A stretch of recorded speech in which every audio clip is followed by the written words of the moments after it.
everyone, and welcome to Call Your Hits, a Storm Riders Airsoft podcast.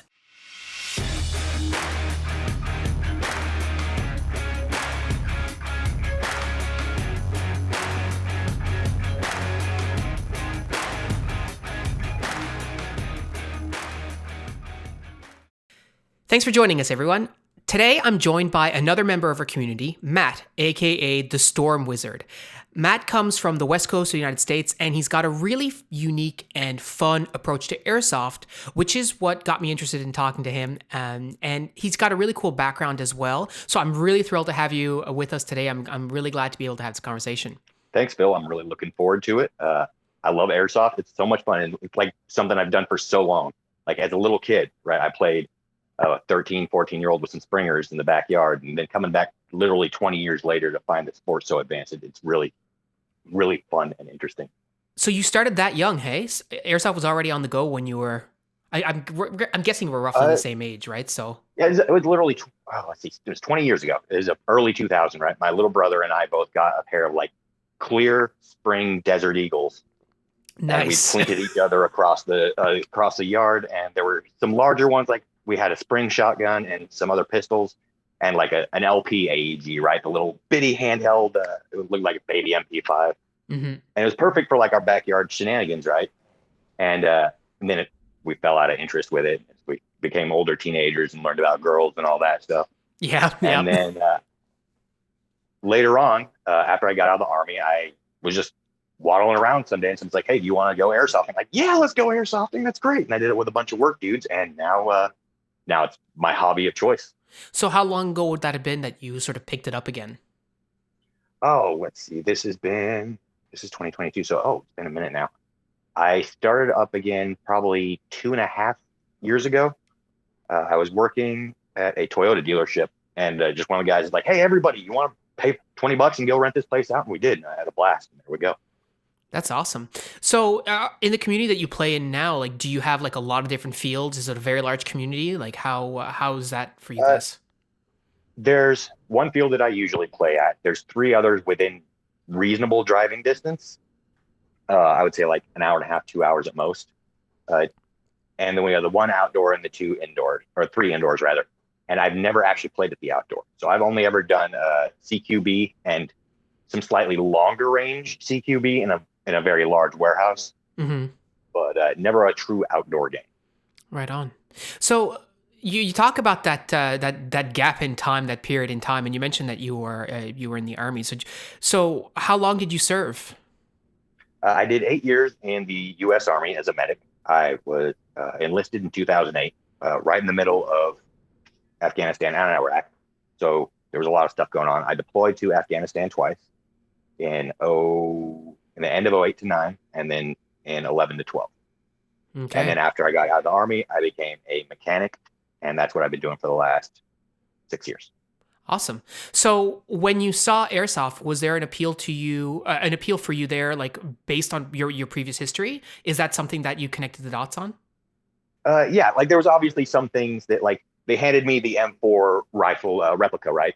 And I knew where all the switches were, everything fit. It was even had the exact same like setup that mine had. And I pulled my grip pod out of my pocket, and I'm like, yes, click. And I put it on there, and I went around, and it definitely gives you a slightly different perspective and like pull on it. Like to me, it was like going back to a sport I hadn't done in a long time with some new friends and trying out something new, but it was like a lighter version. I guess it's a lot like the pro baseball player, like going to play softball and just enjoying it with their friends, I feel, but also like a little bit different because the skills don't transfer as much as you'd hope.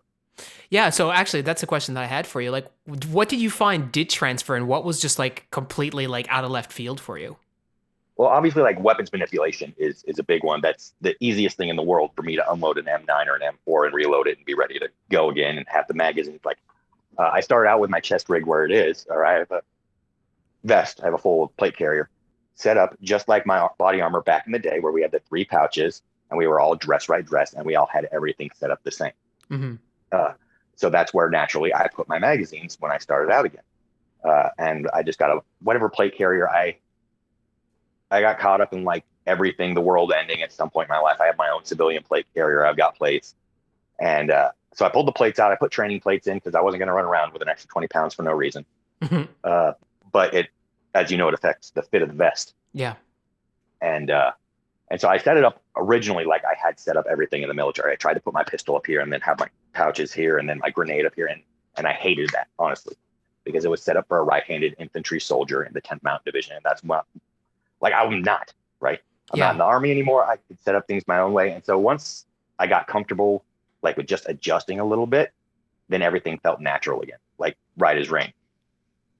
But as far as like tactics and cover and stuff like that, it's an entirely different world, because I would never in a million years go in a real gunfight and think I'm going to hide right behind this hollow core door, right? And they're never going to get me. Yeah. And, on the airsoft field, we literally have a piece of mesh netting that you can stand on one side and the other guy can stand on the other, and you can wave at each other. And the only thing anybody can do is stab somebody, Yeah. which is why I carry a plastic knife, like, because otherwise, like, it's literally just a mesh net that's your cover, right? And so that changes everything. You can just pop up and in and out, and it doesn't matter if they see you, because you can pop out in another direction while they're plinking off a window instead of blowing holes in you. Yeah, absolutely. And I mean, we talked about that in some of the videos where it's like, well, yeah, cover is, if you read like manuals and stuff to get your information on how to use cover and all this kind of stuff, well, they're meant to stop bullets. Like you said, any sort of door, a wooden pallet, like a piece of thin plastic, like bring it on. Here in Newfoundland, we have a lot of fishery. So one of the things we see frequently,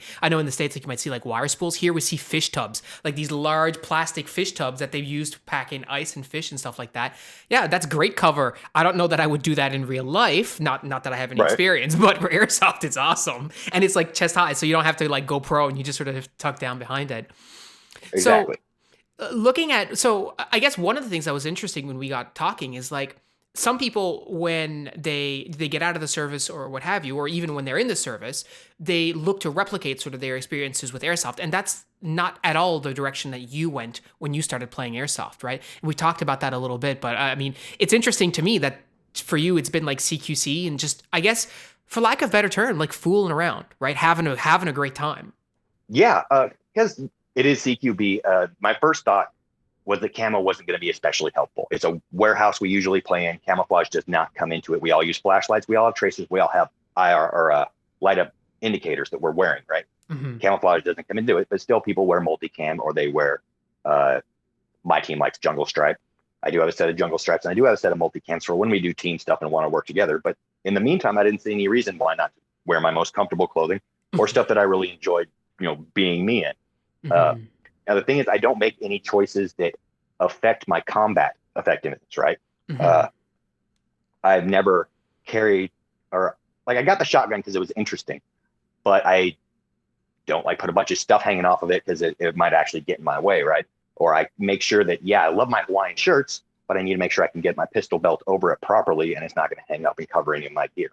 Mm-hmm. But, we're going out and we're playing a great game that I really enjoy so much. But it isn't as serious as a lot of people take it. Yeah. And especially in a situation where I'm not gaining any tactical advantage or strategic advantage from dressing up in my camis and all that stuff, then I'm not going to bother, because I had to do that for 8 years and it's not fun anymore. Yeah, that's right. Like that is a thing you run into in the military, and some people really, really love it. And some people, like me, I grade it against me, is that everybody takes everything super duper serious, you guys. At least as far as uniforms and weapons and all that stuff go. And so there was never any kind of, like, we were never comfortable. We were never the dudes in stripes with the shirts open and all that stuff, right? We all had to look exactly the same because we were putting out a Hearts and Minds campaign, and we wanted to look like the good guys all the time. And that meant looking a certain way. And that meant all looking the same too. Mm-hmm. And so I guess part of that is I want to reach out and embrace my individuality. Like, I'm not just another soldier anymore. I am an important member of a small team. I'm the guy who pushes. I'm the guy who rushes. I want to have fun with my friends, right? And not just try to improve my tactics. Like, I got plenty of tactics. I got strategy, whatever, man. I don't want to do that anymore. I want to have fun with my friends. Yeah. And I think when I asked you, because it's so funny because of the internet, like, people's handles, but you don't necessarily know their names. And I asked you what your name was, and you said, I'm Matt. And you showed me a picture of yourself with a hat that said, I'm Matt on it.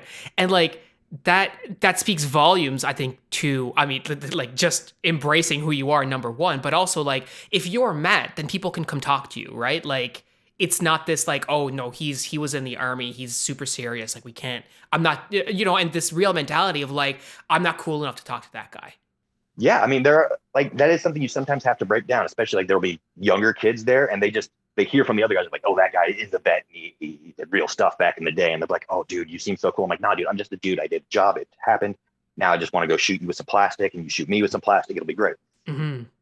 Uh, it also though gives me an opportunity though, because they'll walk up and be like, hey, what should I do? And I don't think about army stuff, and I'm like, you know what? I know they're asking me because of that, but I'm like, no, you know what? I played airsoft for a couple of years now, and I do know what you should be doing in this situation. So I'll go ahead and help you out. And I'm like, see, because we'll play it this way. And they'll be like, oh, cool. And then they'll take off. And after a while, you break that, and it's fun. Hmm. And I think too, what's interesting is like you say, well, they ask you, and you know because you played airsoft, and not because you were necessarily in the military, right? And in point of fact, I think we talked to Cal about that as well, because I mean he's you know actively serving, and it's like what you would do in the military is not what you should do on the airsoft field in a lot of cases, right? Oh yeah, like well, great example. Like we have this mansion in our one place that we love to have as a basic like assault the mansion. We do like a Benghazi style, and in every other situation, like if I had come across that mansion in the field, I would have called for artillery, or I would have been like, hey, somebody bring an A10 and just shoot this thing up. We're not messing with it, right? Yeah.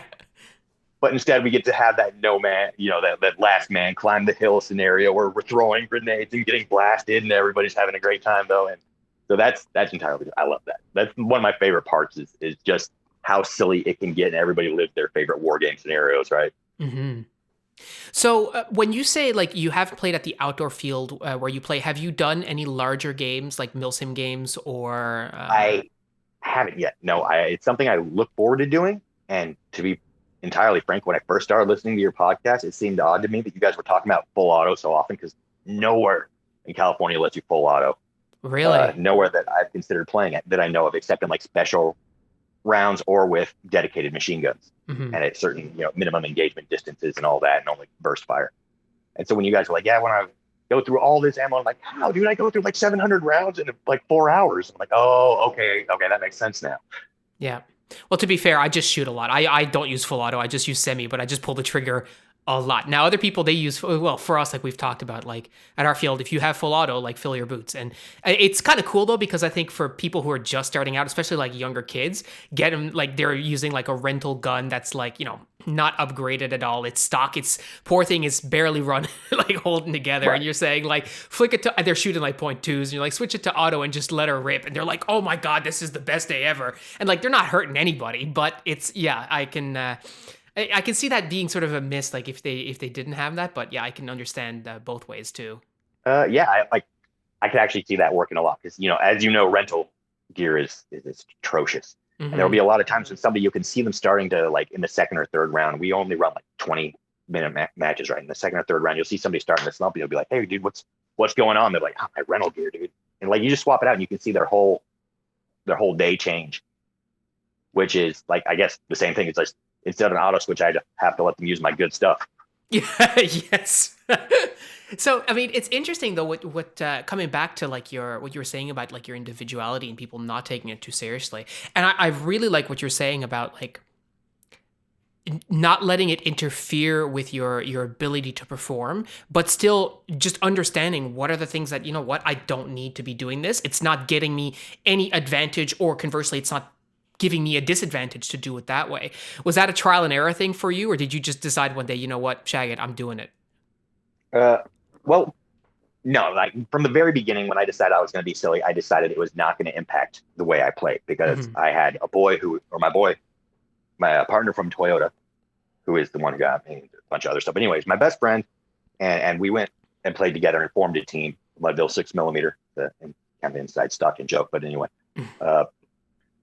And so I didn't want to let him down. So I needed to make sure that I was still performing well. So that was never even a consideration. Like, I'm not going to do something like, yeah, I love my poncho, but I'm not going to go running around in the field with a poncho because it affects my ability to manipulate everything.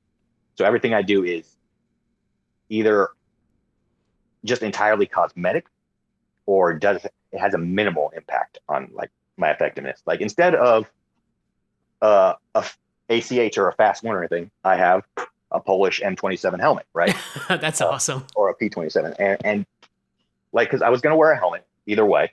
It didn't matter what I wore because I'm not looking to mount anything on it. I'm not can't afford that crap. And if I could, then I could afford to put a clamp on my helmet, right? Hmm. And it's hilarious to me because every time I get shot, it rings like a bell.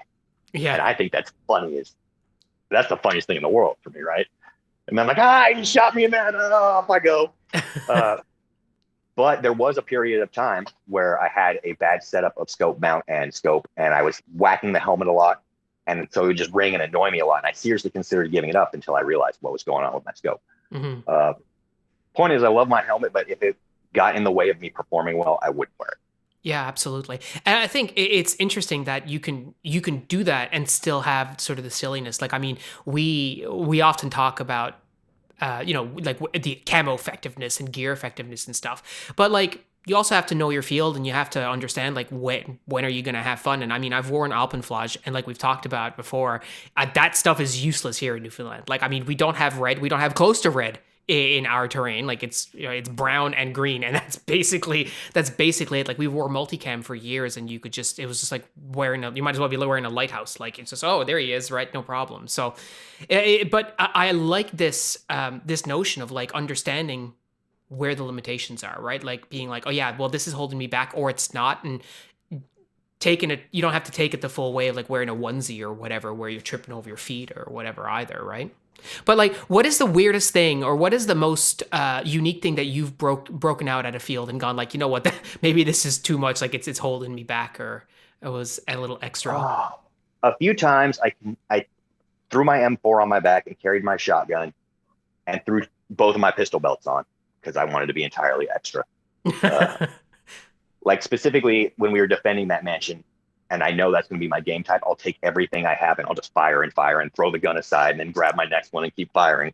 Yeah. But that's really, really useless when we do a different kind of objective, like bomb delivery or whatever, and I'm running across the map and I'm like, why am I carrying 4 guns? This is the dumbest thing. A few times I've had shirts that just didn't fit right that I thought would be good. Mm-hmm. But like, then I buttoned them up once I got there, and I realized I couldn't move my arms or anything, and so I just play in whatever my undershirt was.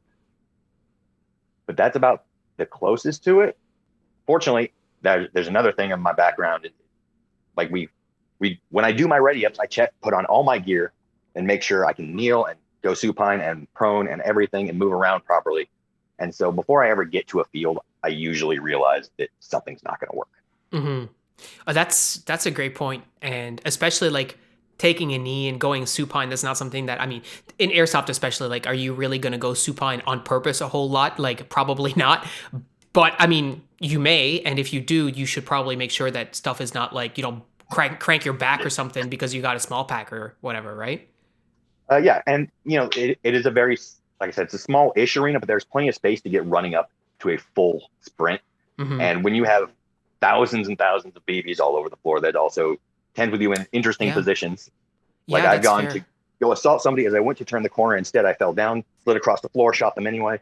But I didn't have the opportunity to get up. I got shot a few more times. But you're never entirely sure how you're going to end up lying, so it's a good idea to be sure. Yeah. And I'll full disclosure here, I originally meant prone, mm-hmm. because I do go prone occasionally just to confuse people when you pop out from the bottom of the cover and you're like, ha! And they're like, oh no, what? Yeah. And sometimes they'll even take a while. Like, you'll have 3 dudes run by and you'll pop them all off, and they'll be like looking at, like, sweeping chest height, and you'll like just pick them off. That's interesting. You don't think about the prone at all, like in CQC. And like, we've talked before that we don't do a whole lot of CQC on our fields because, well, one of the fields, like the village, is all technically CQC, but it's outdoors. So this whole idea of like rolling on BBs is not something that is an issue for us. But you don't really think about people going prone in CQC and coming around a corner at like, 6 inches off the deck instead of, a full person or even chest height. Right. Exactly. So, yeah. And I mean, like, it's also like, as we're talking, I'm really thinking about like gear positioning and stuff like that, and how if you're not thinking about it, like, your gear positioning can cause injury if you have an accident or you have something that happens. And I don't know if I talked about that in a previous podcast, but I broke a rib playing airsoft. I didn't even realize that I did, and that was full as a result of me wearing a plate carrier with a trading plate and mags on the front. When I sneezing really hard. Well, and sneezing really hard. Yeah, exactly. But yeah, your feet catch on something you don't necessarily know, and then suddenly you're going face first into the deck, and you crush your plate, you crush your chest with the plates that you're carrying or whatever. I could see that happening, like guys who wear like a small pack or like their HPA tank, for example, on the small of their back or something. If you were to fall backwards, I mean, you could certainly injure yourself that way too. So I mean, it's a fair point. But anyways, it's a bit of a downer. We don't need to talk about airsoft injuries. That's less fun than we're getting in for. Well, that actually does lead into fun areas because there are fun airsoft injuries which you show off later on, way down the road.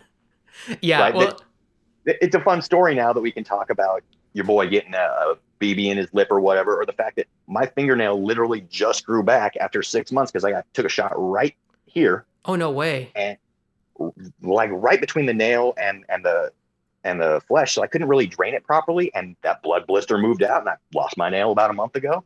And it just like the end of it there, it was a whole weird thing. It was pokey, it was terrible, but it was funny because people would be like, "Oh, dude, what happened?" You're like, "I went airsofting. You want to come with me?" And then Yes. Yeah, I remember one person we invited once came out. She came out to a game, and the first thing that no, he came out to a game, and first thing that happened is he got his tooth shot out, and I was like, "Oh, so you're gonna play again?" And he's like, Probably not." It's like, yeah, that's legit. I don't blame you. oh So, yeah, no, given your background, do you end up like treating people or like helping people with their injuries that they invariably suffer while running around like crazy people? yeah, but I never put myself up as an expert anymore because, to be fair, I am like 8 years out of practice for like medical field stuff, right? I'm That's fair. entirely wrong at these days. But as far as ice, swelling, contortion, all that, it hasn't changed in 100 years, and I don't expect it'll change tomorrow. Hmm. And so I can help somebody stay stable or whatever. And so at our local field, they say, all right, if somebody calls blind man, which is our safety word, the only people moving on the field should be one of the refs or Matt. And I'm like, yeah, thanks. But uh, I would help, obviously, if somebody took one of those really especially nasty injuries. Hmm. Uh, but honestly, I think I wasn't there for like the worst injury at our field, which is a kid broke his leg. Uh, but we suffer a surprisingly small number of injuries for the insanity that we get up to. Like they do allow us to like slide across the cars in the arena and stuff. Oh wow. And more than once I have run into an object at a full sprint and just bounced off of it. Uh, but surprisingly, we haven't had any like serious injuries in the 2 years that I've been playing there. Well, I mean, that's not a thing to complain about. I mean, the people not getting hurt is, as far as I'm concerned, is great. Yeah. It certainly keeps people out in the medical profession, out of a job. But I think there's enough people getting hurt in other Yeah, places that absolutely. if it doesn't happen at Airsoft, we're content. But you talk about the insanity that you get at your field. Like, what are the regular games like versus the actual like true insane games, or are they the same? Uh, well, we obviously play a bunch of different game modes, and it'll be dependent on how many people are there on any given time. For example, Friday nights are a hit or miss. We'll run from 6 to midnight, and sometimes we'll have 10 dudes, and sometimes we'll have all 60 that the place will allow to play. Saturdays, we almost always sell out, so I want to get my ticket beforehand to go play. And then we'll run a whole slew of game types over the 6 hours that we play, right? And we'll do the 20-minute games, 10-minute breaks in between, sometimes up to half an hour.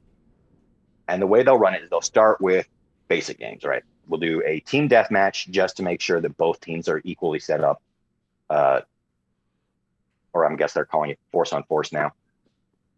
I don't know why, whatever. That's the way they do it. And It's then, more serious that way. yes, all right, yes. It's super serious and professional. And then Yeah. they'll rearrange the teams based on the rentals and who's not on a team and who doesn't want to play together. And then we'll try a second round of team deathmatch to be sure that fit. And then from there, they'll move into objective-based games. And it is a fairly large warehouse that we play at. It's called CQB City. It's in Stockton, California. It's my number one place. I don't like the other fields nearly as much.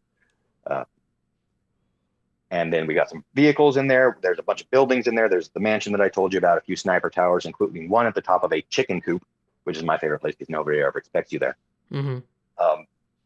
And so we'll start off with like a bomb delivery, right? And one of the cars will be the target. We'll take an empty propane tank or a fuel tank and run it across the map and then chuck it through the window of the vehicle. And then, we blew them up. We won. And then there'll be hostages. They actually have a couple of dummies, and they have a jail in one of the buildings where they have a cell. and they'll say, okay, you guys have to go rescue the hostage from the jail, right? And we'll all run in there, and then one team will defend and try to take the hostage back to the mansion so they can execute him publicly. And we're trying to get him back to like the spawn point so that we can save the guy, right? Do an old, little blue on terrorism, insurgency, and terrorism. Yeah. Anyway, so the point is they have to get him like back to the mansion and onto the stairs for the public execution, and the other guys are trying to rescue him. And then after that, we'll go to things that the chef or the reps have been working on that they feel like might be a good idea, that like a hostage, move a VIP across the map through an ambush or whatever. Or we always do the assault on the mansion, because you can put 12 dudes up there, give them each 3 lives, and then send 30 dudes against them, and it'll last a half an hour, 45 minutes before all of those lives are spilled on each of them, right? And then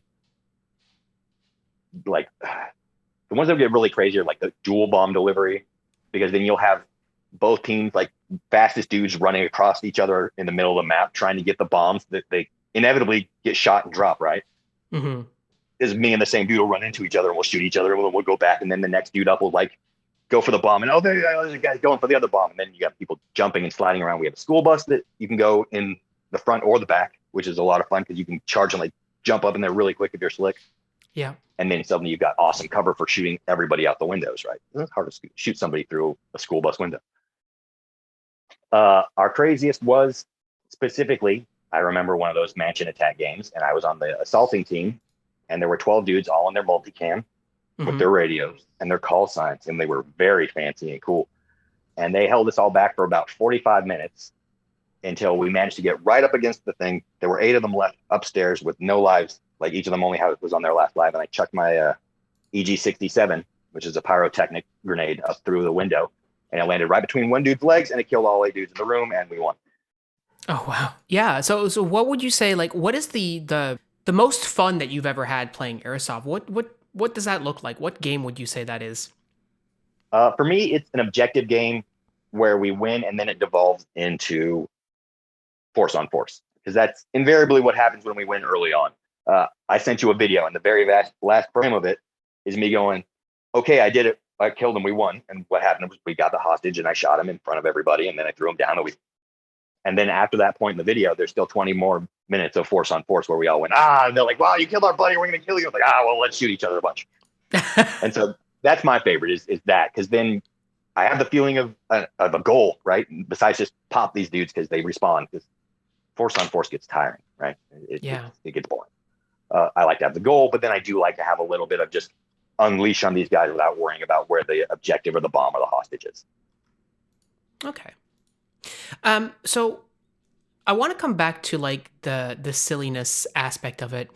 When you look at the community that you play in, I'm going to guess that not everyone is in that same boat as you are, right?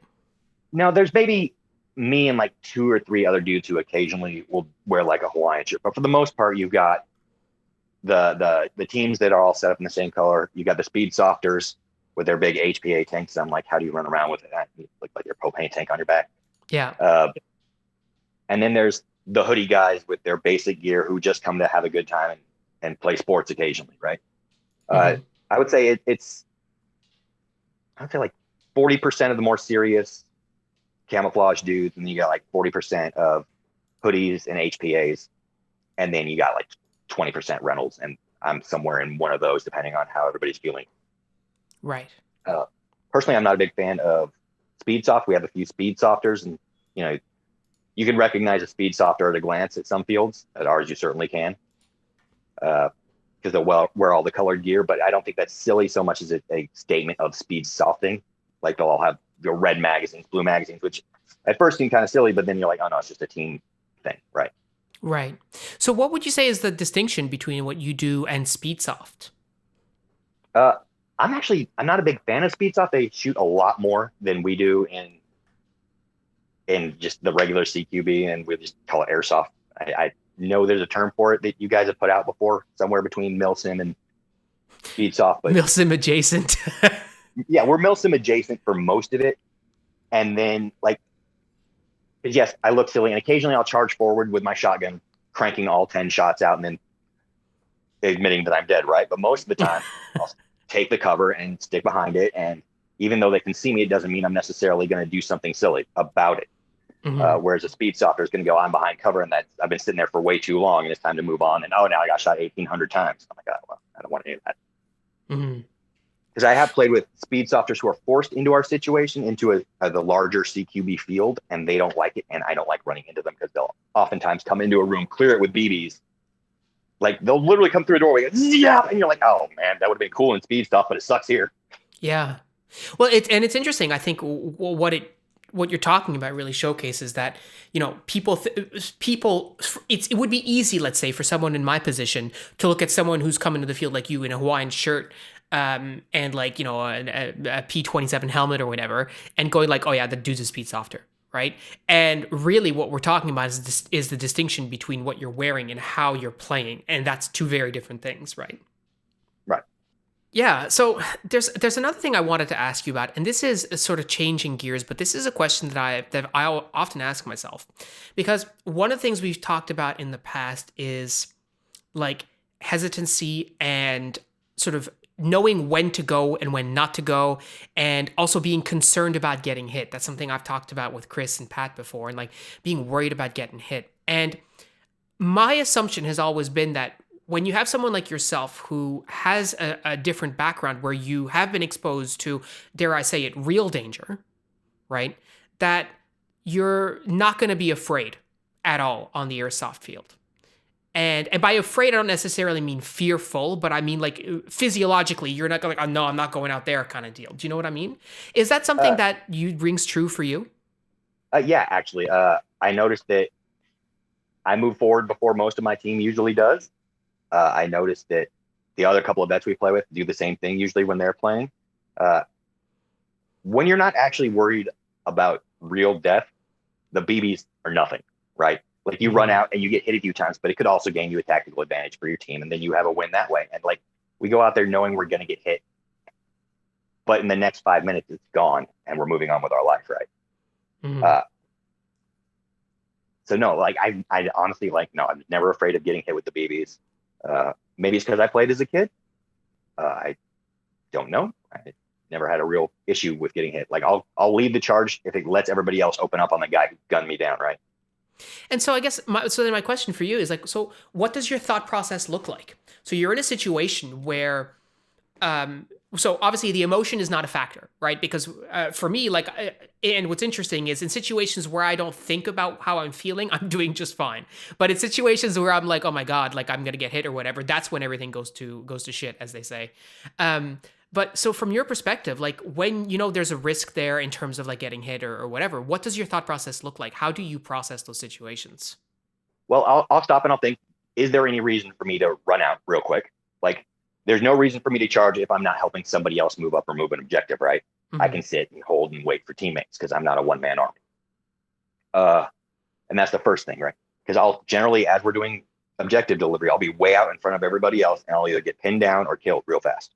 But once I'm out there and like I'll respawn, come back, take an eye on the field, see how everybody's doing.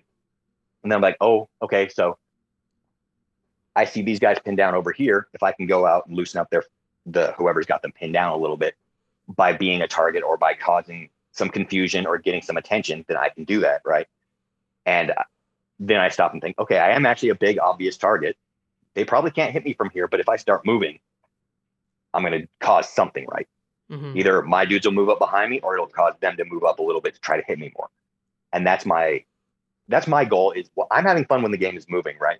And so that's what every part of my thought is. We don't want a stalemate or a lock in the middle of the thing. Everything I think about doing on the field is about getting my team moved up to the objective to do whatever. So I guess that's my process. Will this move us up? Should I do something about it? Will it matter if I run out there and blast a bunch of BBs, or am I just getting silly? Yeah. And it's so interesting because I think as we've had this conversation, my perspective of how you were playing airsoft based on our conversations and stuff like that we've had on the Discord and whatever has changed completely.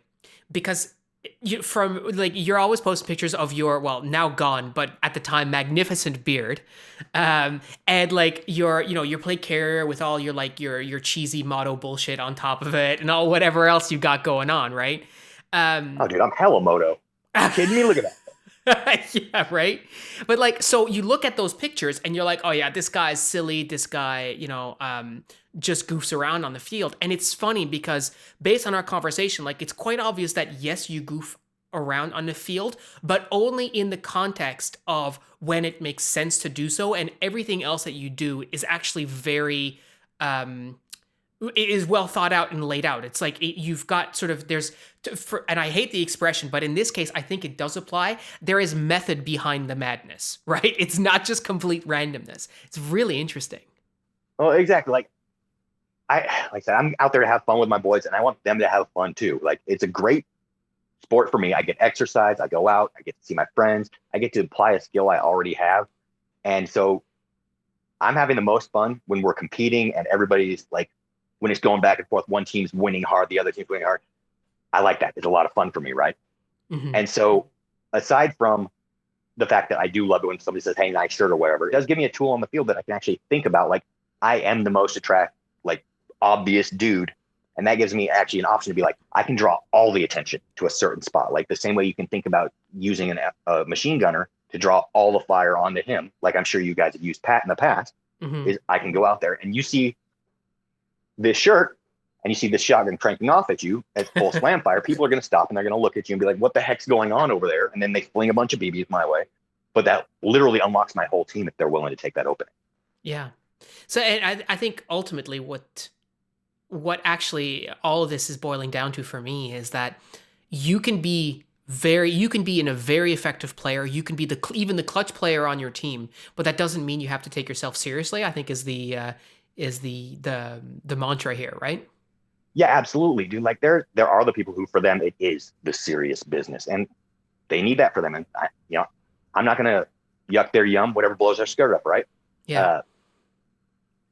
But just because that's not my style doesn't mean I don't like them doing it or whatever. I have a great time with everybody there. But you do need to talk to people and see how they're going to work with you instead of just looking at them and assuming that they are a certain way. Because I have had people who I've looked at and said, well, there's a speed softer. He's probably a douche canoe, right? And then later on, he'd be like right next to me, like, what do we need to do here? I'm like, oh, I didn't expect to see you. Right, yeah. Like the best thing you can do is communicate with the people around you and get to know your players and your team and everybody else around you, because that's how we can all have the most fun. Like, and that's the whole point of sport, right? Yeah, absolutely. Yeah, I can't agree with you more. Well, listen, Matt, it was amazing talking to you. I love the perspective, and I absolutely love these conversations that start one way and end like in a completely different place. Like that's awesome. So thanks so much for joining us. I really appreciate you taking the time. I was happy to be on. And anytime you want to ask me a few questions, I'm happy to. If you want to do this at a later date when you have more questions and you know more things, I would be happy to do that again. It has been a delight, and you guys are great. What is it? What did you always say near the end? I don't know, honestly. I listen to you a lot at work. Well, listen, I reciprocated. It was a great conversation. Thanks so much for joining us today, guys. If you want to have conversations with Matt too, like he's available on Discord, so jump in and we can, take part in conversation with us, and we'd love to have you in our community. But until then, I got nothing else for you. So take it easy. We'll talk to you next week.